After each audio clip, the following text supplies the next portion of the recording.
কোরআন তেলাওয়াত শুনতেছে, কেউ কাউকে দেখতেছে না। শুনতে শুনতে যখন প্রহর হয়ে গেল, সকাল হওয়ার টাইম, ফজরের টাইম হইলে কিন্তু সুবে সাদেকের সময় আকাশে একটু কিন্তু আলো আলো ভাব আসে, রঙ্গিলা ভাব আসে। এমন সময় আবু জাহেল চিন্তা করলো, এখন যদি আমি থাকি আমি কিন্তু ধরা খাইয়ে যাব। আবু জাহেল চিন্তা করলেন, না, এখন আর থাকা যাবে না, এখন আর থাকা যাবে না, আমি চলে যাব। এবার চিন্তা করলেন আবুল আহাব, এখন আর থাকা যাবে না, থাকলে আমি ধরা খেয়ে যাব। এবার চিন্তা করলেন সাইবা, এখন আর থাকা যাবে না, থাকলে আমি ধরা খেয়ে যাব। এবার চিন্তা করলেন উদ্বা, হাই হাই, এখন থাকা যাব না, থাকলে আমি কিন্তু ধরা খেয়ে যাবে। এইভাবে ধরা খেয়ে যাব চিন্তা করলো। চারজনে মিলে যখন রওনা করলো, আবু জাহেলের গায়ে পড়লো আবুল আহাবের গায়ে পড়লো উদ্বার গায়ে পড়লো সাইবা। এইভাবে একে একে একজনের গায়ে পড়তে লাগলো, এইভাবে পড়তে লাগলো। আবু জাহেল বলে, এ আবুল আহাব, তুই কেন আসছিস? তোরে না আমি নিষেধ করছিলাম, তুই আইতি না। আবার আবুল আহাব কয়, আবু জাহেল, তুমি তো বড় নেতা, তুমি কেন আইছো?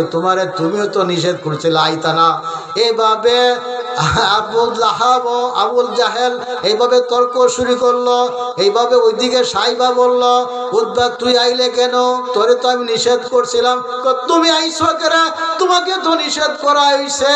এইভাবে তারা কিন্তু ঝগড়া ফাসাদ শুরু করে দিল। এবার বললো, এইভাবে যদি আমরা ঝগড়া ফাসাদ করি তাইলে কিন্তু আমাদের এই যে প্রকাশ হয়ে যায়, আমরা মুহাম্মদের কোরআন তেলাওয়াত শুনতে আসছি, জনগণ জেনে যাবে, নারী ঝগড়া করা যাবে না, চলো আমরা চুপে চুপে যার যার বাড়ি চলে যাই। এইভাবে কি করলেন, তারা যার যার বাড়িতে চলে গেলেন। চলে গিয়ে চিন্তা করলেন কিভাবে মুহাম্মদকে প্রতিহত করা যায়, কিভাবে মুহাম্মদকে এখান থেকে সরানো যায়, কিভাবে তাকে ইসলাম প্রচার থেকে সরাইয়া দেওয়া যায়। এইভাবে চিন্তা করতে লাগলেন আর ফিকির করতে লাগলেন কিভাবে মুহাম্মদকে এখান থেকে সরিয়ে দেওয়া যায়। আর একটা কথা শুনেন, যার বিষয় বেশি মানুষের সমালোচনা করে তখন কিন্তু তার জিনিসটা প্রকাশ বেশি হয়ে যায়। ওই আবু জাহেল মিটিং করে নবীজিকে সরাইয়া দিবে। মিটিংগুলি কিন্তু নবীজির জন্য প্লাস পয়েন্ট। নবীজির প্লাস পয়েন্ট কেমনে? আবু জাহেল সবাইকে নিয়ে মিটিং করে, মিটিংয়ে কিন্তু অনেক লোক থাকে। এরা কি করে মিটিং শুই না, ওই রাস্তায় গিয়া আলোচনা করে, রে আজকে আবু জাহেল, আবুল আহাব, সাইবা, উদ্বা তারা কিন্তু এমন কাম করছে। আর মিটিং করছিল যে মুহাম্মদের কোরআন তেলাওয়াত শুনবে না, কিন্তু তারাই শুনছে। শূন্য তারা ঝগড়া ফাসাদ করছে। আজকে আমাদেরকে মিটিংয়ে ডাকছে, আবার এই আলোচনা করছে, তোরা কিন্তু মুহাম্মদের কোরআন তেলাওয়াত শুনবি না। এইভাবে যখন নবীজির বিষয়ে আবু জাহেল যতই এইভাবে সমালোচনা করতেছে, ততই কিন্তু এলাকায় ছড়াইতেছে যে মুহাম্মদের ধর্ম চালু হয়ে যাইতেছে।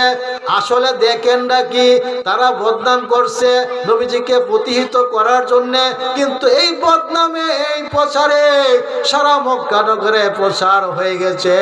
মুহাম্মদ এক নতুন ধর্ম নিয়ে আইছে, নতুন ধর্ম আলোচনা শুরু হয়ে গেছে। রাস্তায় গুনগুন শুরু হয়ে গেছে, পথে গুনগুন শুরু হয়েছে। এমনকি যেখানে যা সেখানে শুনতেছে মুহাম্মদ নতুন ধর্ম নিয়ে আইছে, নতুন ধর্ম প্রচার করতেছে। নবী কি প্রচার করবে, তার চেয়ে বেশি প্রচার করা শুরু করে দিয়েছে কাফেররা। কই তারা প্রতিহত করতে যাইয়া তারা কিন্তু এটাকে এমন ভাবে প্রচার করতে